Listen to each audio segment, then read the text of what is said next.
जय हिंद साथियों, नमस्कार। कैसे हैं आप सभी?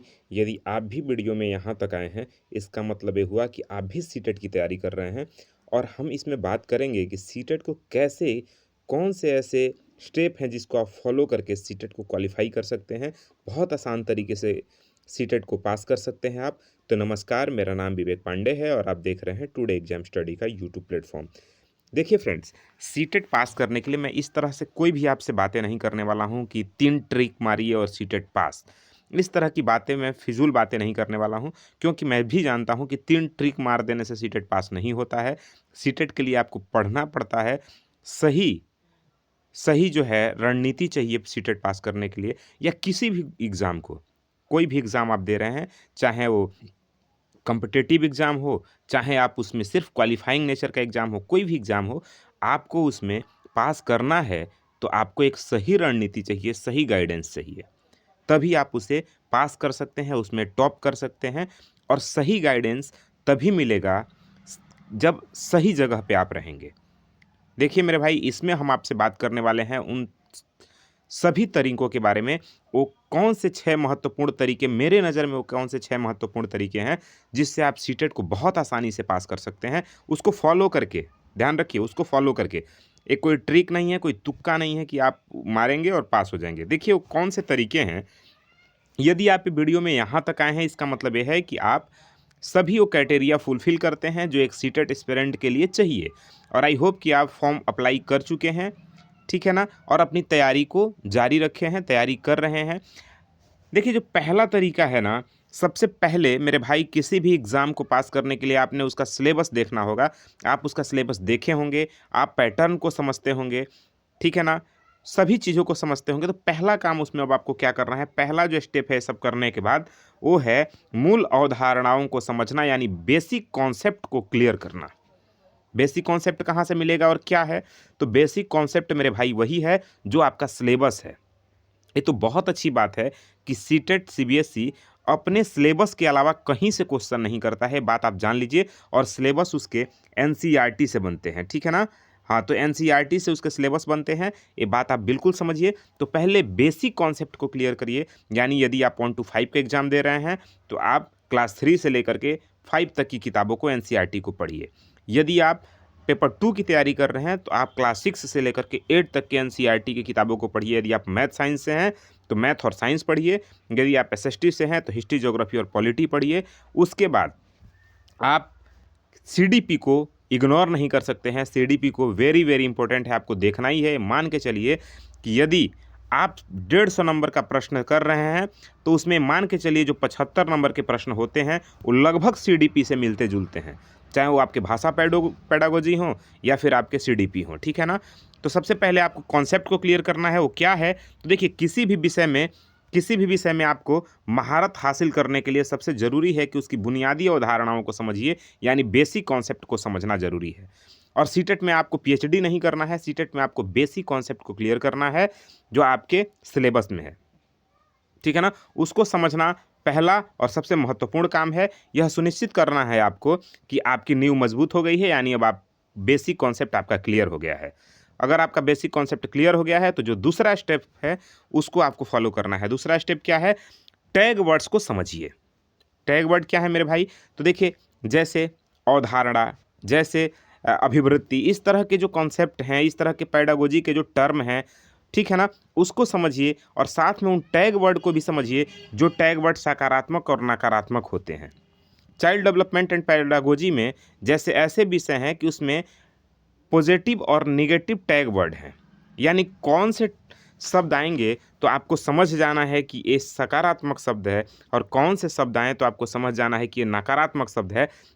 अब आपको धीरे-धीरे उन शब्दों को पहचानना होगा, ठीक है ना? उसका उपयोग करके सही उत्तरों तक पहुँचना होगा आपको और उसको पहचान के यदि आप सही उत्तर तक पहुँच रहे हैं, तो यानी आपका दूसरा स्टेप फॉलो हो गया, आप टैग वर्ड तक अपने काम को कंप्लीट कर लिए, ठीक है ना?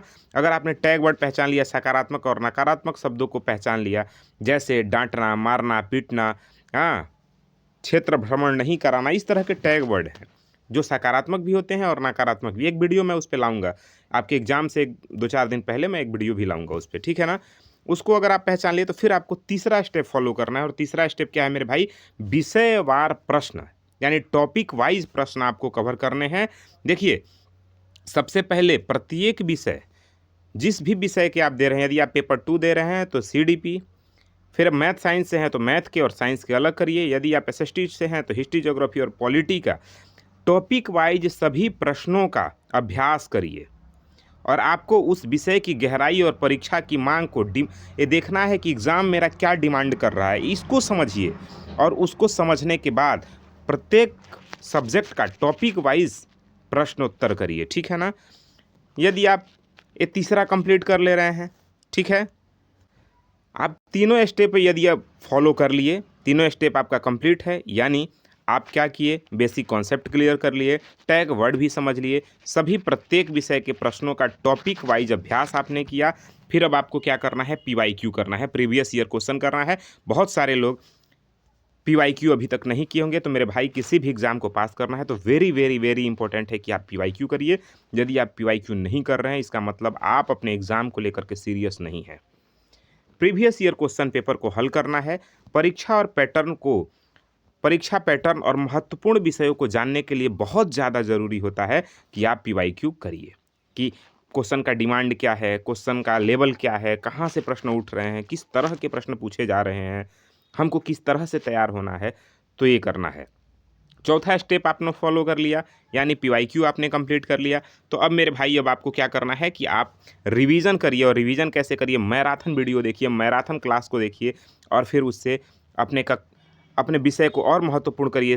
परीक्षा से पहले सभी महत्वपूर्ण विषयों की एक मैराथन कक्षा के माध्यम से समझिए और देखिए, ठीक है ना। और उससे क्या होता है कि फास्ट रिवीजन होता है आपका। मैराथन वीडियो से क्या होता है, फास्ट रिवीजन होता है, बहुत तेज़ी से आप रिवीजन करते हैं, जो कि दिमाग में बैठता है। अब आपने यदि ये पांचवा स्टेप भी फॉलो कर लिया, तब आपको चलना है सबसे लास्ट और अंतिम स्टेप, जो कि है मॉक टेस्ट। मेरे भाई, किसी भी एग्ज़ाम में यदि आपको सफल होना है तो मॉक टेस्ट ज़रूरी है।